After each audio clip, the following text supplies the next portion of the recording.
This is an example of a word problem that uses a special formula called inverse variation. Let's go ahead and just read the first sentence to see that. It says the current I in an electrical conductor varies inversely as the resistance R of the conductor. So I would like to highlight varies inversely, because when you see these words, that's how you know you need to use your special formula. So let's write down the formulas. There are two formulas, and here they are. One is y varies directly as x. When it varies directly, you write y equals kx, where k is a constant. Y varies inversely as x, you write k over x, where k is a constant. The first one you can see varies directly because they're even. Like y could, if k is 2, for instance, y would equal 2x. Y would be twice x. They are on the same level. One, if you multiply by 2, you get to the other one. Where varies inversely is when x is in the denominator. You're dividing by x. Where it gets still, you have a k constant like 2 over x. If k is 2, or k could be 3. We don't know what k is. But it's the x's in the denominator, and you have that equality going on. It's called varies inversely. The first one sometimes is known as directly proportional or just proportional. You might have heard those words before. And directly proportional or just proportional was when the ratios were equal. And if you think here, if you solve for k and you divide both sides by x, you get y over x is equal to a constant. So that is another way sometimes students think about it. I'll put that in parentheses because it's not as popular. But that was the old pre-algebra way. If two things were proportional, you wrote them. We actually had those problems before, y over x.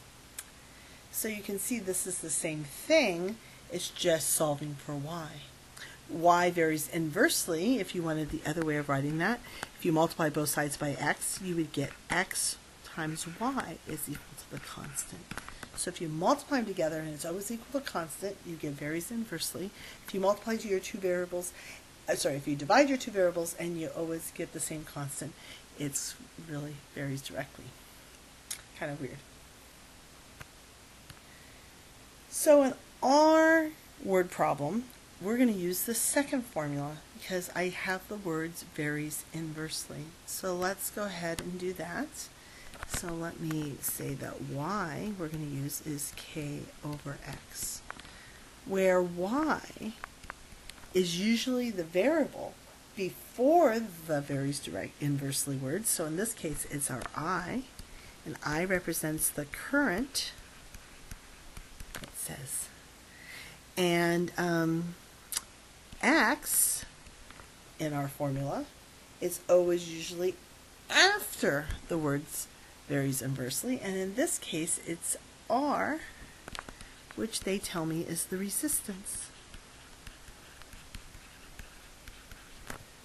Okay. Rewriting our formula with these letters, y is the same thing as I. That's the letters they're using. K we do not know, it's a constant. R is our x. So that is what the formula is for this word problem.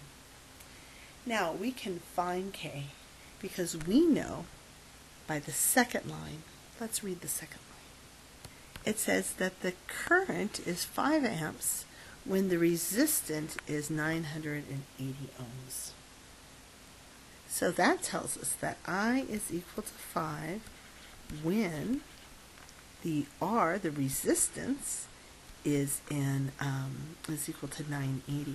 And it also tells me that the current is in amps. I should have said in amps. I'll just put in parentheses. And the resistance is in ohms. Some units, some electrical units that you might not know about, but that's what those numbers or units represent. Okay, so now let's move on. We can actually find k, because right here we know that k is always the same constant no matter what the R and the I is. So when I plug in 5 here, and I don't know what k is yet, and I plug in 980 over here, we can actually solve for k. You can find k by multiplying both sides by 980. So 5 times 980 is equal to k. So if you multiply that together, k would be what? 980 times 5, just use your calculator. I'll just do this since I don't have one. That would be 40, and then 9 times 5, 45, plus 4, 49. So it looks like k is 4900. So now we have the value of k, and that stays the same no matter what values I and r, the variables, are, which gives us a new formula.